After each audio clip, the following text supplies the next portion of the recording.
Welcome everybody to our special edition Monday night shiur, Rabbi Isai. And tonight is a very special night. It's Rosh Chodesh Adar. Mishenichnas Adar, Marbim, B'Simcha.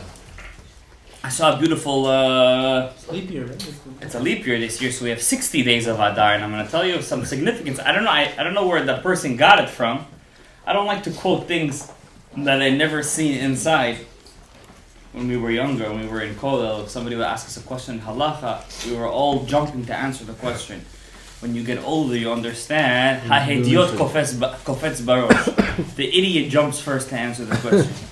Like it says by Esther in the Megillah, who answered first when Achashverosh says, what should I do with Vashti? Haman jumped first to answer the question. So the Gemara says, Hediot kofetz barosh. The hediot is the idiot. He jumps first to always say, I know everything. He always is yapping. I know. Chacham enav berosho. Ro'eh et hanolad. He sees what's going to be the result of his actions. He keeps quiet. Siag lechokhma, shtika. Somebody asks a question these days, say, wait. Let's find it in the sefer. Let's wait a second. So therefore, a person always has to be matun in life, has to have some patience. So our shiur tonight, Lechvot Sudat Rosh Chodesh, and the shiur is going to be, first of all, L'Refuah Shlema. We have a constant donor who always gives every single week to give for the shiurim, like a Birkat Harav.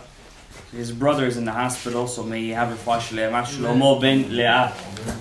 And also to him, Yisrael ben Leah, his wife Michal bat Chana, his kids Yosef Chaim, Abigail Tamar, Elisheva Chana, Sarah Rivka, Bnei Michal, may they have bracha v'atzlacha nishoot gedolot. Also our shiur is sponsored Leilui Yishmat Menachem ben Mazal Ruach Hashem Tenichu Began Eden. Amen. Teheh nishmatot tzrura b'tzror ha'chaim. Amen. Tzror ha'chaim is a level above Gan Eden. There is Gan Eden Hatachton. There's a lower Gan Eden, says the Ari in Shar Membet. There is Gan Eden Ha'elyon, which is in the world of Bria. Then there's a place called Tzror ha'chaim. Person who gets to Tzror ha'chaim, he can never come back down here.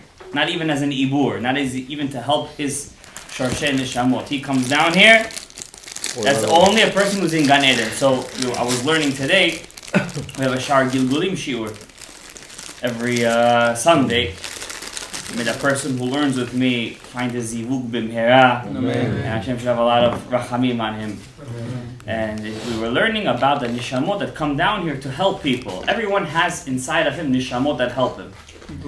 It's called iburim. For example, we're going to learn today about Parshat Terumah, but for example, all of us have it. Suddenly you have a feeling you want to do a mitzvah. Suddenly you have a feeling, I want to give tzedakah right now. Suddenly you have a feeling, I want to learn this specific book. It's only because that neshama of that mechaber, that author, is trying to help you connect to his neshama to help you. So everything that you do in life, the shul that you pray in, the yeshiva that you send your kids to, everything is connected to get you to a place called Tzror HaChaim. What's Tzror HaChaim? When David HaMelech, when he went to kill Naval, a Carmeli, he was his cousin, as we said last week's shiur. Abigail, his wife, which was really meant to marry David, he marries her after Naval dies. She tells him, may your soul be in Tzror HaChaim. May it be, you know what Tzror HaChaim is? May it be stamped in the life. May it be stuck in life. What does that mean? When a person is born to this world, he's born. Inside of you, you have many sparks. You're not like God. God is oneness. He's a singularity. Echad, he's one.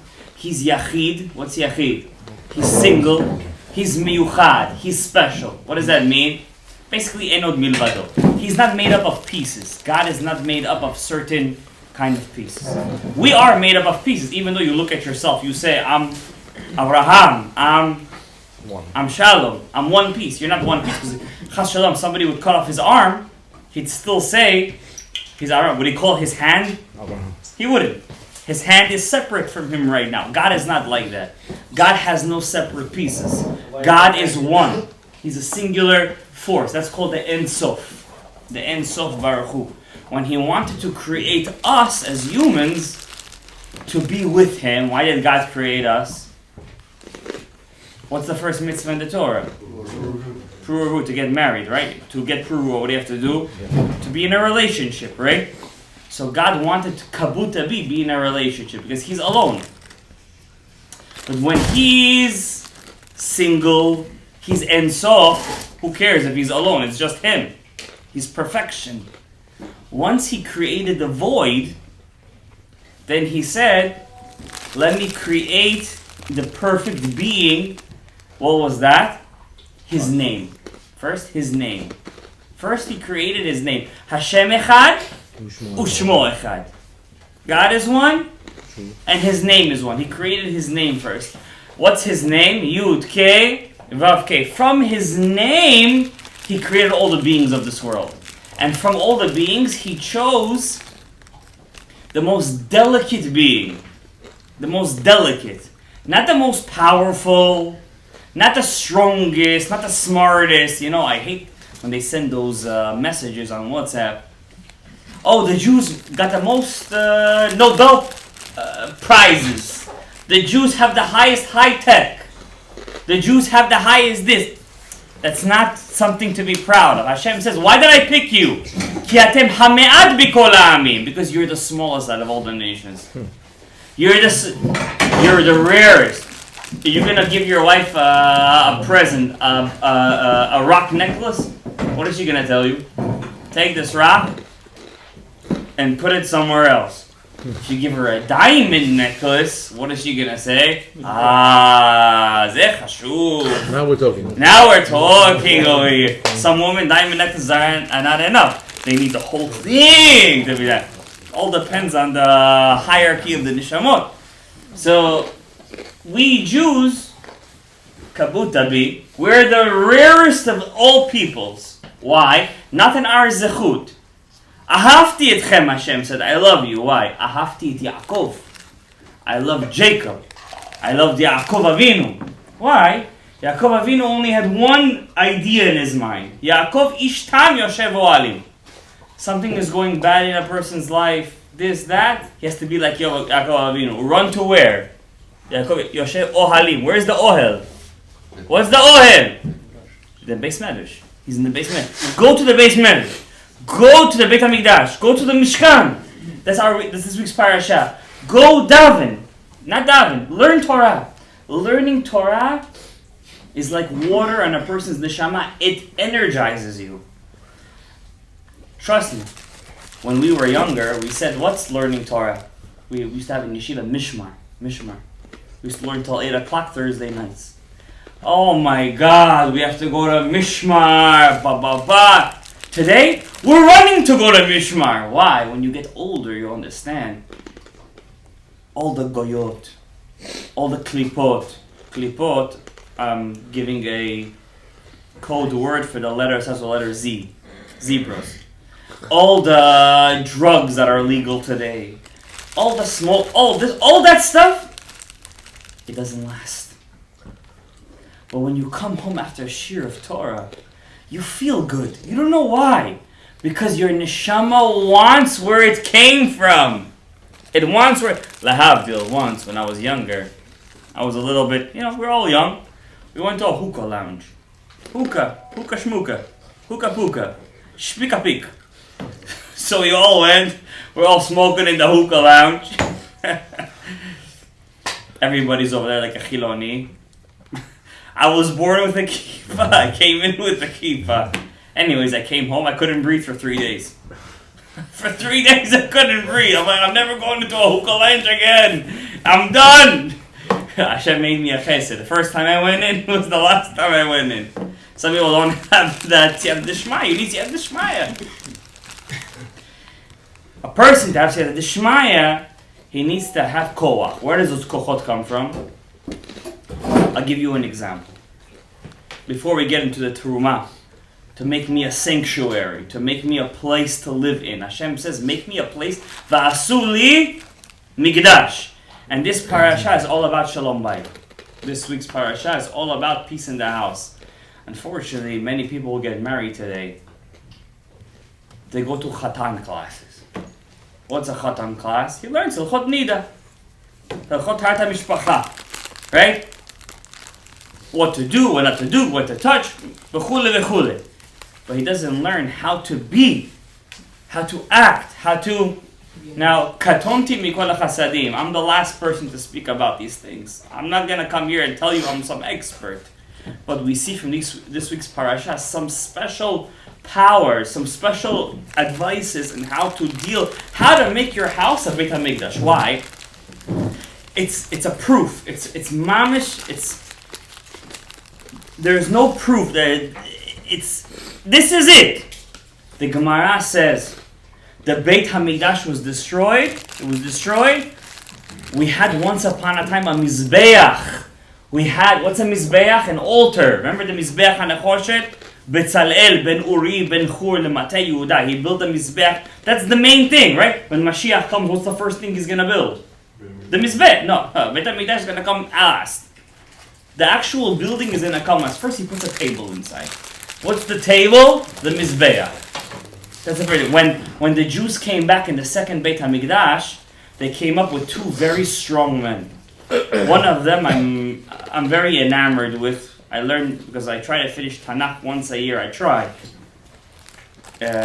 So one of them is called Zerubbabel ben Shaltiel Tachat Yehuda, which Hashem calls him, you are my stamp in this world. I told you guys the story how he was born, right? His grandfather Yehoiachin or Yechoniah HaMelech, he was a Rasha Merusha. He was taken by Nebuchadnezzar to Galut.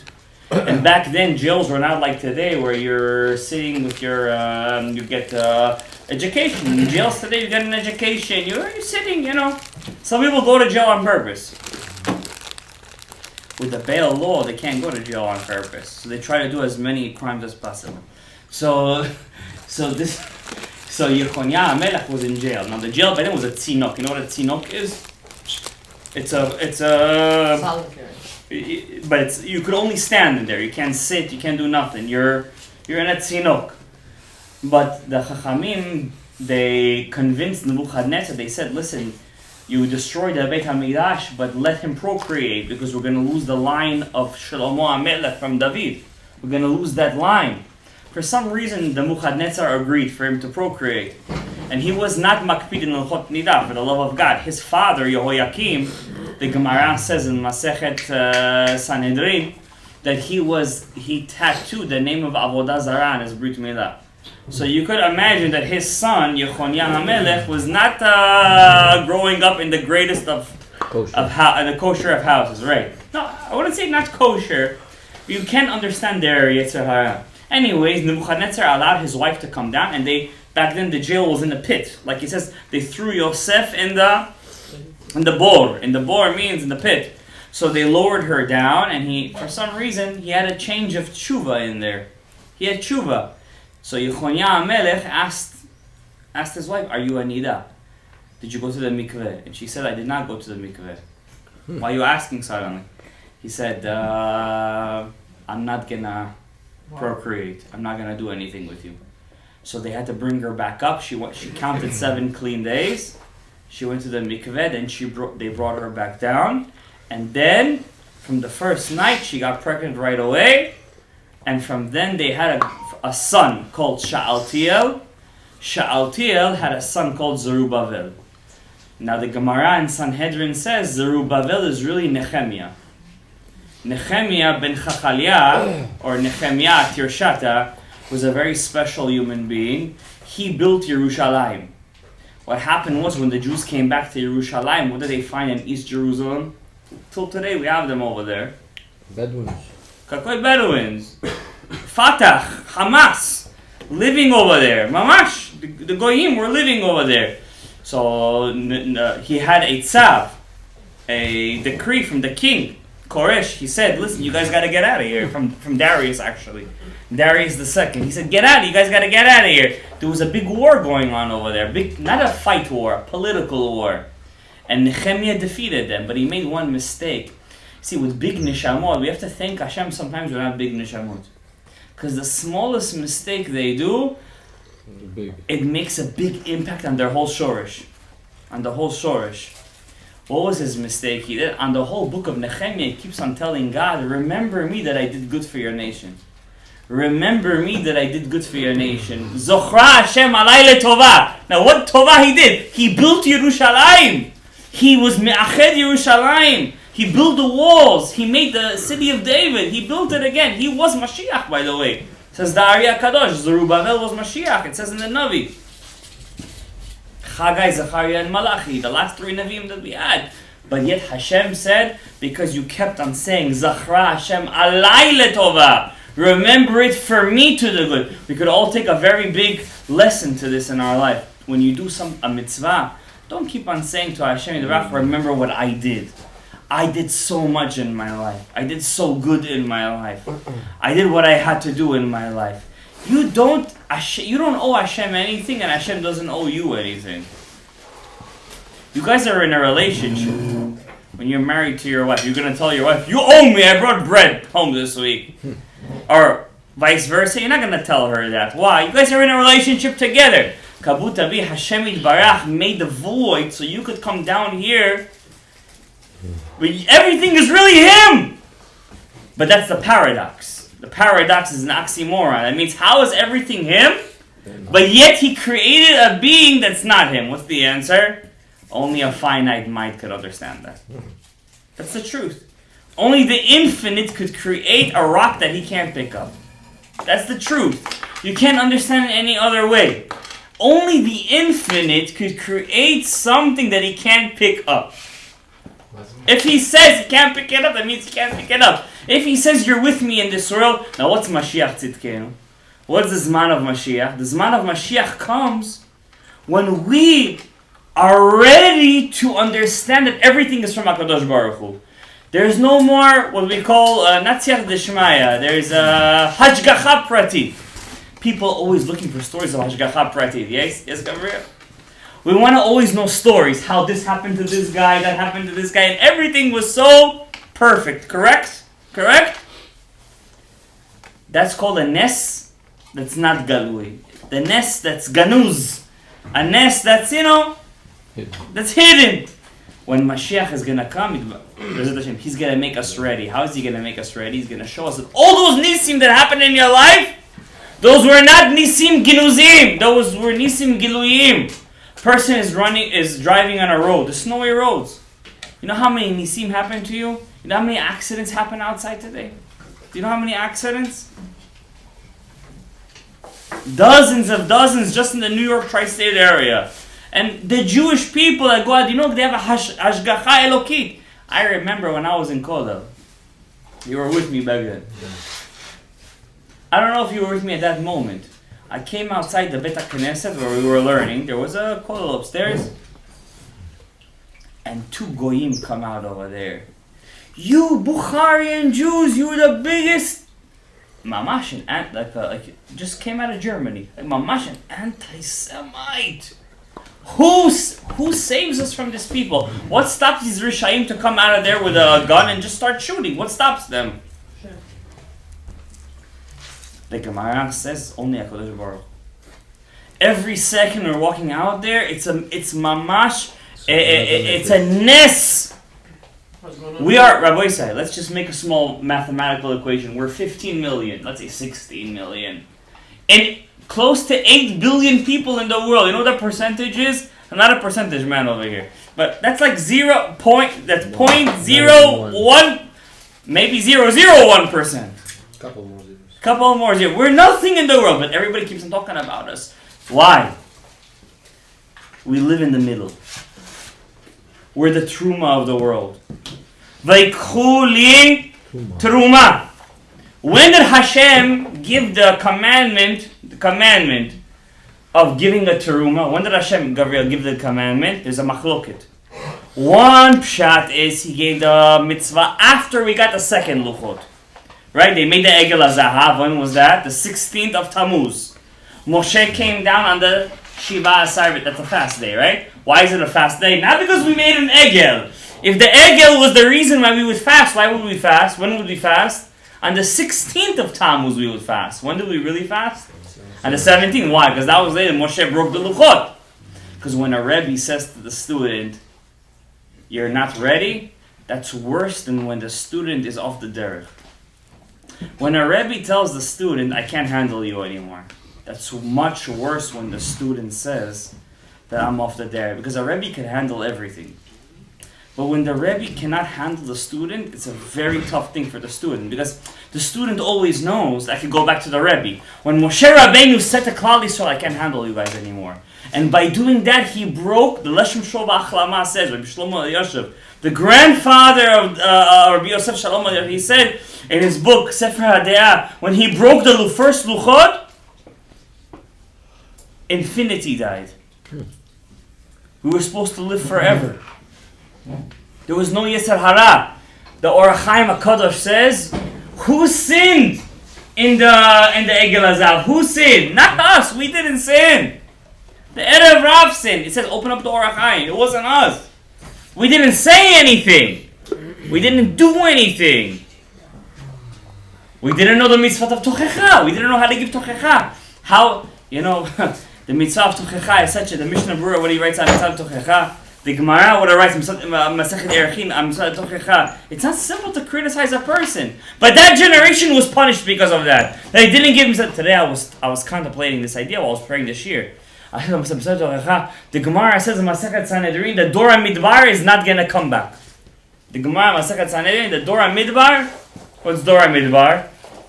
Moshe Rabbeinu, Nachshon ben Aminadav, Nadav v'Avihu, they're not going to come back. To what they're not going to come back, Avraham? To what? To what? So, the Pshat, they're not going to come back to the time of Mashiach. There is Mefarshim that says, no, they're not going to come back in Olam Haba. They're not going to get resurrected. Why not? What?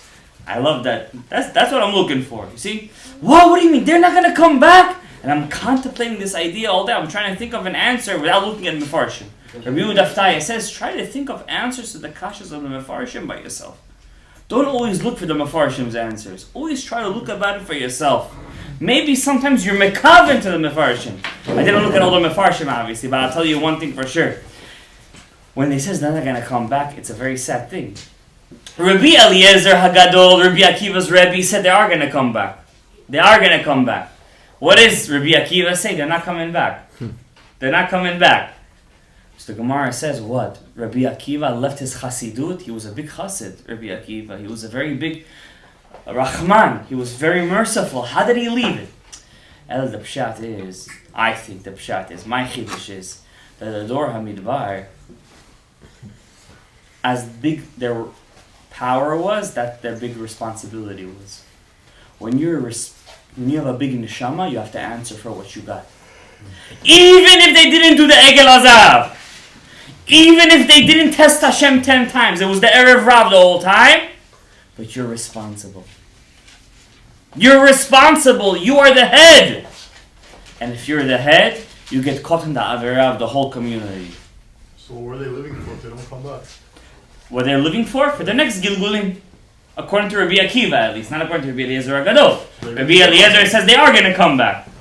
Rabbi Eliezer, you like that. You sound... Phew. Maybe you're them. How do you know? By the way, you don't know anything. I was learning Sefer Gilgulim. I was seeing Gilgulim over there at Rav Chaim Vital Road. Regular people, you never heard of them in your life. You know what kind of neshamot they were? You know what kind of neshamot they were? You don't know who you are. You don't know your capabilities. You don't know when you put on tefillin the kavanah you have who you're metaken in shamayim. You don't know. You have the capability of being a gaon olam.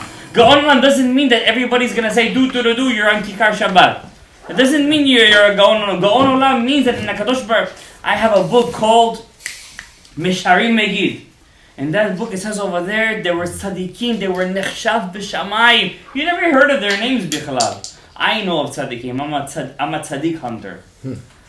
I'm a tzaddik hunter. I know tzaddikim you never heard of in your life. They were tzaddikim. They used to make miracles like in the time of the Tanaim. They lived maybe 150 years ago. I know of tzaddikim. I know of a tzaddik, Rav Yitzchak Jabra. I learned under his nephew in Williamsburg for a small amount of time. Rav Yitzchak Jabra, he used to go to the mikveh even after he used to... I don't want to give you guys any ideas. I'm not trying to give you guys any ideas. But he used to go to the mikveh even after he used to do number one. Whoa. That's what kind of Kiddusha they used to have. We're not in that level. We don't have to be in that level. When we go to when they're gonna ask us in Shemaim who you were or what you were, they're not gonna ask you how come you were in Moshe Rabbeinu. Who says Rav Zusha Me'ani Poli? He says you're gonna ask you how come you were in you. And you know what you are is you're a connection in the chain. Without you, the whole chain is not a chain. I remember. When was Gush Katif, when the Jews from Gush Katif were taken out? The Jews from Gush Katif. 2000 and, No, Gush Katif, when the Jews were thrown out of that place in Gaza, yeah. They were thrown out with Ariel Sharon. About 15 years ago. How many years? 2004? Something like that? About 15 years ago. About 15 years ago. I remember they made a human chain. Yeah. From Gaza yeah. till Yerushalayim. The first person that was holding the chain from Gaza was the first person to come into Gaza, into the Gush Katif, as a Jew, to make Hityashvut. And the last person touching the Kotel in Yerushalayim, you know who that was? His great-grandchild. Do you know what kind of chain that was? That was a chain of Gidulah. That was a chain of Kiddusha. That was a chain of Torah. That was a chain of, you know what that chain was? I want to ask you guys a question. We talked about Shimshon HaGibor last week. I'm going to go off on a little tangent right now. Shimshon HaGibor. Remember we said that he was a Gilgul of who? Who remembers? Who was Shimshon? Nadav, right? Nadav. But it says over there, he was Bedan. The Torah calls him Bedan. Bedan Otiot Nadav. Correct? Check this out. Shimshon HaGibor, it says over there, he was Tochen Bevet HaAsurim. What does that mean? Tochen Bevet HaAsurim. Pashat Pshat, he was holding a mill, and he was grinding the mill all the time he was in jail. But really, the Pshat is, Chas v'shalom, that the Goyim would send their wives, because, you know, they're hefker by them, to do zebra acts with Shimshon, so they could get pregnant with Shimshon's kids. Okay? So, B'lashon Nikiya, in a clean, I don't know what else to say. I always try to talk B'lashon Nikiya because, by the way, our generation, our tikkun is, all the Chachamim say this is Lashon Hara. The tikkun of our generation is Lashon Hara. Today in our generation, there are no secrets, there's no privacy anymore. Everything is out in the open. It's good and it's bad in a way. Let's not get in a tangent, but we need to know how to not speak about other people in our life. That's besides the point. Now, this Shimshon HaGibor, when he was Tochen Vet Asurim, I saw in a book. You guys don't know this Mikubal. I know him. It's called, the Sefer is called, I think it's called Chai Elef Olamot. Chai Elef Olamot.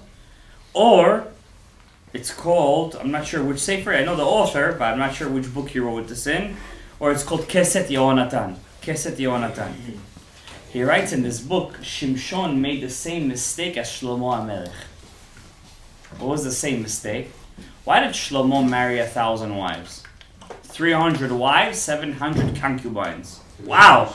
How did he even keep the mikvah nights over there? That's like you had to be on the.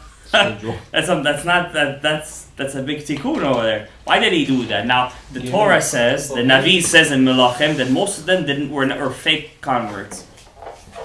They were fake converts. They were the beginning of the destruction of Klal Yisrael by putting in Avodah Zarah in Yerushalayim. There's a Gemara in Sanhedrin that the rabbis wanted to put King Solomon, Shlomo HaMelech, in the list of the kings that have no Olam Haba. What? You don't look surprised over there. You're surprised. Right, so I heard you. They wanted to put him in the list that have no Olam Haba. Blacklist. And the blacklist. Till David HaMelech came down to the Sanhedrin, and they said to the Sanhedrin, it's a Gemara in Sanhedrin. I don't remember that dot, but it's in Sanhedrin. And the paragraph has who has no Olam Haba. There's over there that King David, please, for my son, for my honor, I vouch for him. It wasn't what you think it was. The Sanhedrin told David HaMelech, we don't listen to bat calls over here. He did whatever he did.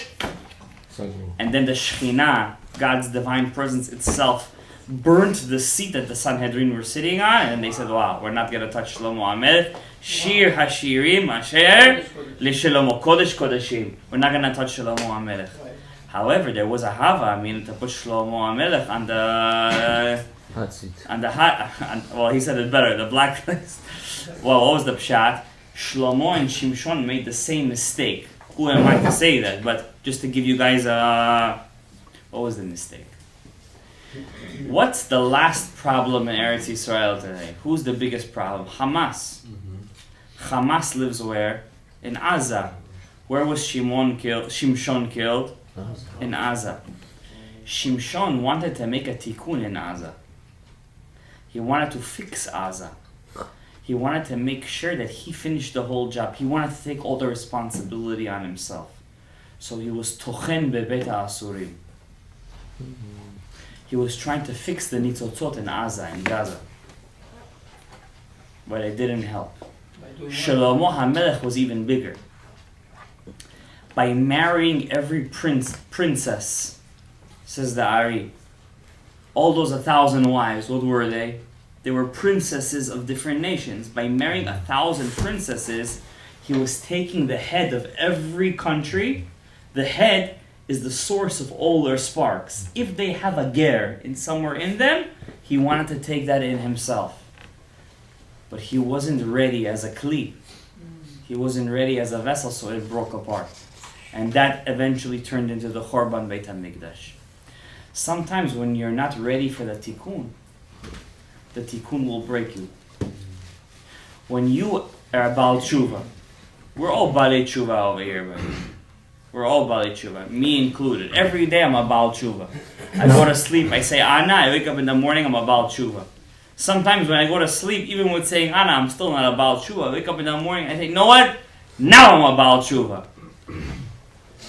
We have to understand, we can't take upon ourselves more than we could handle. Step by step. Same thing in a marriage. When a person gets married, he cannot fantasize he's marrying a perfect person, whether it's the woman or the man. You're not in a fantasy. Everybody needs work. King Solomon says, "Re'ech chayim im ha'isha asher lakachta." See life in the woman that you see. What does it mean, see life? Not you have life in the woman that you see. See life in the woman that you see. What does it mean, see life? You have to look for it. For the positive. You have to look for it. I heard one very famous, Vasuli Mikdash v'shachanti betocham. I heard a very famous Jewish marriage counselor, therapist counselor. I don't really like to say therapist counselor. I'm not so into that. But let's say, I heard his shir, it was during the pandemic. During the pandemic, there was a lot of divorces. I don't like to say that word. The D word. During the pandemic, there was a lot of separations, let's call it, because people had to live together in the same house, seeing each other all the time, and it was, they weren't used to that. So he said, I saw in successful marriages a mikdash, let's call it a mikdash. 3 things that they did that caused them to have a successful marriage. Number 1, they never took the fight to the next day. You never, even if you're right and she's wrong, you're never allowed to take the fight to the next day. That's what Hashem does. Why does Hashem tell us to say Ana and Kriyas Shema Lamita? You ever think about that? Well, Hashem's going to forgive us that night, yes. Guaranteed. He's the bigger one in the relationship. He's the bigger one in the relationship. When you say Ana in the night before going to sleep, he forgives you. It's like a husband forgives the wife. Or vice versa. Who knows who's the bigger one in the relationship? Sometimes it's the opposite. Who knows? Sometimes it's this, sometimes it's that. But you're never allowed to hold a grudge. You have to accept a person for... You're never going to change your spouse. It's not going to happen. Forget about it. It's never going to happen. Lo haya, lo hoveh, v'gam lo yeh. You're never going to change each other. It will never happen. You have to accept them who they are. You marry them, you got to stick with them. Number 2, second thing, it's not my words. I'm giving you a summary of what that. And by the way, this is a shiur of Rabbi Jacobson. You guys know he's one of the most sought after speakers in the Jewish world today. Number 2, he said, you're never allowed to mention the word divorce in your house. It's not allowed to be mentioned. When you say that word plants a seed. That God never says in the Torah, I will divorce you. I will never let you go. We see it from the Torah itself. When the Jews said to Hashem, where you say you're done with, God says, where is the get? In the book of Jeremiah, Yirmiyahu Hanavi, he says, Hashem says, where is the get? Where is the get that I gave you? Who said I gave you a get? Maybe I'm upset. It doesn't mean I gave you a get. So we see from here, just saying the word, God never says the word Yerushin to Klal Yisrael. And number 3, this is what he said. He said that there is one thing that the Torah points out in the beginning of Adam and Chava's journey together, and that is the fact that he points it out. God means that this is a problem in every relationship. Al ken ya'azov ish et aviv ve'imo ve'davak be'ishto ve'hayu lebasar echad. A man must leave his father and mother and stick to his wife and be one flesh, which means when you get into a fight with your spouse, you're never allowed to mention the parents. These 3 things. Don't let the fight go to the next day. Don't plant the seed of that word, of the get.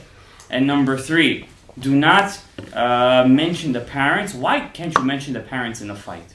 Why? No. Because your neshama is made from your parents. So automatically when you attack your spouse's parents, what do they feel like you're attacking? Themselves. That's why even the worst Jew, when you attack God in front of him, he feels offended. He doesn't believe in God. But you attacked his heritage. What do you care? You don't believe you're an atheist. You're an agnostic. You believe in everything. No, you attacked his heritage. Because you never forget the source that you came from. Va'asuli mikdash v'shachanti betocham. Make yourself a mikdash. The mizbeach that King Solomon did is today where? In your house. Mizbeach mechaper, shulchan mechaper, says the Gemara. What's the shulchan? Your table. You eat food in your table? You eat food in your table? That's the mizbeach. The Gemara is not making up stuff. It's saying divarim kedor banut. Your table is the mizbeach. If your table is the mizbeach, then where's the kodesh HaKodashim? Your house. Your bedroom. If your bedroom is the kodesh HaKodashim, then what are your kids? Your kids is the Shechina. Your wife is the Shechina. Giving one small shiur about this is not going to make a difference. We have to learn to integrate it in our lives. But we have to understand that our life, we're living here in 70 years. Be'im begvurot, shmonim. What's verhabam amal ba'avet? The pasuk. After 80, person doesn't already care about life. He's done. He's done. After 80, you're done. After 80, you're done. After 80, the food doesn't have taste anymore. The arz yotzim in a cloud. A person has to understand, to make yourself a sanctuary, you must habituate yourself in what we're saying. It's not an easy thing. As a teacher, I'm telling you, it's not an easy thing. I'm a teacher. You know how hard it is for me? To habituate myself to my students in class. It's so hard. Sometimes they get into not into the vrid. What's that artery that the life artery over there? Carotid. What? Carotid artery. Carotid artery. I want to take it. I just want to rip it and say Kaddish Hasbashalom. Mamash, they get into the neshama. Into the neshama. At that moment, you guys say, HaKadosh Baruch Hu said that. You must live it. You can't just believe in it, Rabbi Isa. You have to live it.